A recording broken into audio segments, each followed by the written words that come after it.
जय श्री श्याम भक्तों, आज हम चौथ माता की कहानी सुनेंगे।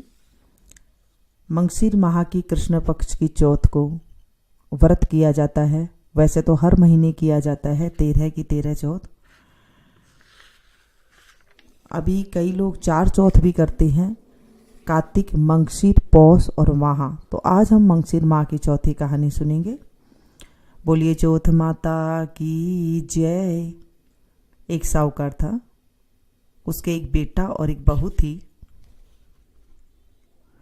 बहू पियर जब भी जाती तो उसका बाप पूछता कि बेटी तू क्या खाकर आई है। वो बोलती, मैं बासी कुसी खाकर आई हूं। एक दिन साहूकार का बेटा ने उसका ससुरा मिल गया। ससुरा बोला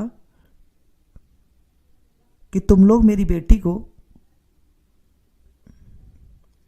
बासी कुसी क्यों घर खिलाते हो, क्यों उसे खाने को देते हो बासी कुसी। लड़के ने ये बात माँ से आकर पूछा तो माँ बोली कि मैं तो ताजी ही घालती हूँ, चाहे तू आज देख लेना। एक दिन बहू का बाप आया, फिर से पूछा कि बेटी क्या खाया तूने। बेटी बोली बासी कुसी खाया है। उसका बाप जब चला गया, बाद में उसका पति बहुत नाराज हुआ और बोला कि मेरा बाप को क्यों बदनाम कर रही है, ताजी खाकर बासी कुसी बता रही है। जब वो बोली कि तुम्हारा बाप कमाता है, तुम नहीं कमाते हो, तो वो खाना तो मेरे लिए बासी कुसी हुआ ना। यह सुनकर उसका पति कमाने के लिए चला। एक दिन वो पड़ोसन से आग लेने गई तो देख रही थी कि सब लोग वहां पर कहानी सुन रहे थे। जब उनसे पूछी कि ये क्या कर रहे हो, पड़ोसन बोली कि हम तो चौथ माता की कहानी सुन रहे हैं। उसने पूछा इस कहानी से क्या होता है। उन्होंने कहा कि इस कहानी से अंधन होता है, बेटा पोता होता है, 12 बजकर बिछड़ा पति भी मिल जाता है। उस दिन से वो भी करवा चौथ माता का व्रत करने लग गई। सासू 4 टाइम खाने को देती, जो एक बार तो वो भगवान के नाम का निकाल देती, एक बार गाय को दे देती एक बार का खाना, और एक बार का खाना वो राख के नीचे गाड़ देती थी, और एक बार को चांद को अर्घ देकर आप खा लेती थी। ऐसे ही चौथ करते करते 12 बरस हो गई। गणेश चौथ ने सोचा कि इस व्रत करते इसको 12 बरस हो गए हैं, अगर इसका पति वापिस नहीं आएगा तो हमें कलयुग में कौन मानेगा। उस रात को चौथ माता ने पति से बोली कि तू अब घर जा, तेरी औरत तुझे याद कर रही है। वो बोला मैं तो बहुत कमाने में उलझ गया हूं, कैसे जाऊंगा। चौथ माता बोली कि दिन उगने से पहले ही चौथ माता का नाम लेकर दोनों घोड़े मोड़कर बैठ जाना, तो देने वाला दे जाएंगे और लेने वाला ले जाएंगे। वो सवेरे उठकर ऐसे ही करा, सारा काम पूरा हो गया। घर आने लगा तो रास्ते में उसे एक बूढ़ा सांप दुख के मारे जल रहा था। तो उसने उसको छिचकारा सांप ने और बोला मैं तेरे को खाऊंगा। वो बोला मैं 12 बरस बाद घर को जा रहा हूं, मेरी माँ और मेरी औरत से मैं मिल आऊं, पीछे मुझे खा लेना। सांप बोला कि कैसे विश्वास करूं, तू तो छत पर जाकर सो जाएगा पलंग पर। वो बोला सीढ़ी चढ़कर आ जाना। इतना कहकर वो उदास होकर घर गया, कोई से बात भी नहीं करी। रात पर जब छत पर सोने के लिए गया तो एक सीढ़ी में बालू और एक में दूध का कटोरा रख दिया और एक में पानी का कटोरा और एक में फूल बिखेर दिया। रात को सांप आया, पहले तो बालू में खूब लोट-पोट पलोटा, फिर सारा दूध पी गया, फिर फूलों की सुगंध ली और जैसे ही छत पे जाने लगा तो चौथ माता सोची, अगर अब इसका संकट नहीं टालेंगे तो कलयुग में हमें कौन मानेगा। तो उसको ढाल से ढककर तलवार से मार दिया, पर थोड़ी सी पूंछ कटकर उसकी जूती में गिर गई। पूंछ सोची कि ये जूती तो पहरेगा तब खाऊंगी, तब खा जाऊंगा। जब चींटी आपस में बात करने लग गई कि इसकी लुगाई, इसकी औरत हमें रोज चून गेरती है, आटा गेरती है, सो इसकी पति की रक्षा करनी चाहिए। सारी चींटियां लगकर पूंछ को थोती कर दी, उसे खाली कर दी, खा गई उसे। उससे उसका संकट टल गया। जब सवेरे उठने में देर हो गई तो मां सोची, मैं ऊपर जाकर देख के आऊं। जैसे जाने लगी तो सीढ़ी में खून देखकर चिल्लाई, सोची कि मेरा बेटा मर गया।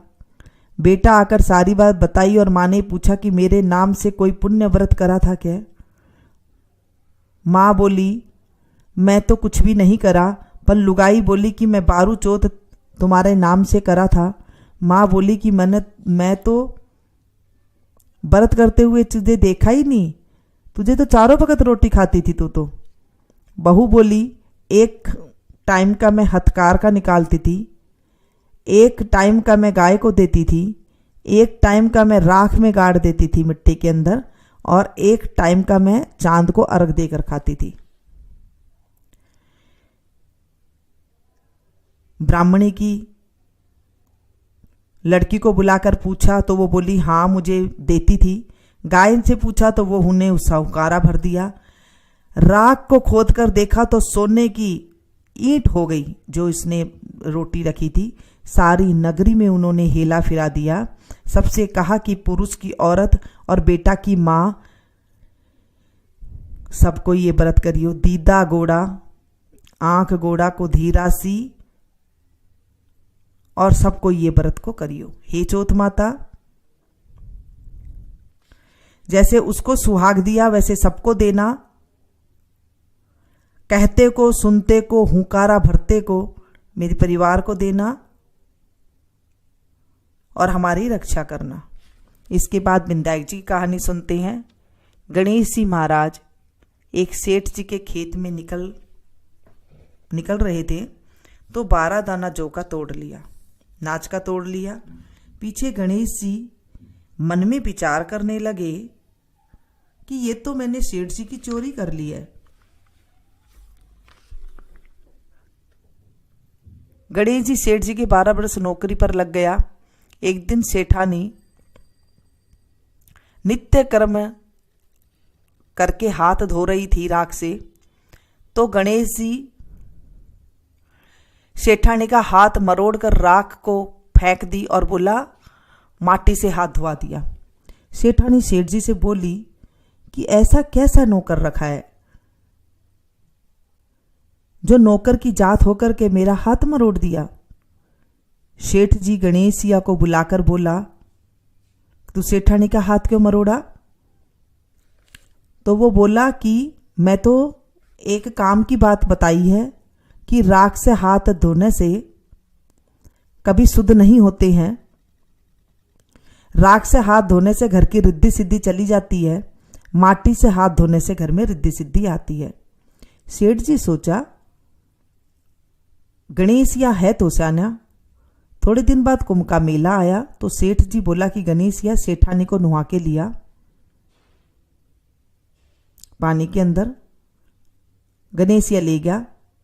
सेठानी किनारे पर बैठकर नहा रही थी तो गणेशिया ने आगे ले जाकर गोता खुआ दिया, डुबकी लगवा दी। घर आकर सेठानी सेठ जी से बोली कि गणेशिया ये काम करा है गणेश ने तो मेरी तो इज्जत ले ली। इतना आदमियों के बीच में मेरे को आगे तक घसीट कर नुहा कर लेके आया है। गणेशिया को बुलाकर पूछा तो बुलाकर किनारे पर बैठकर छबल छबल करके नहा रही थी और सबके नहायड़ा जो नहाया हुआ पानी था उससे नहा रही थी। जब आगे जाकर नहाते हैं तो अगले जन्म में बहुत बड़ा राजपाट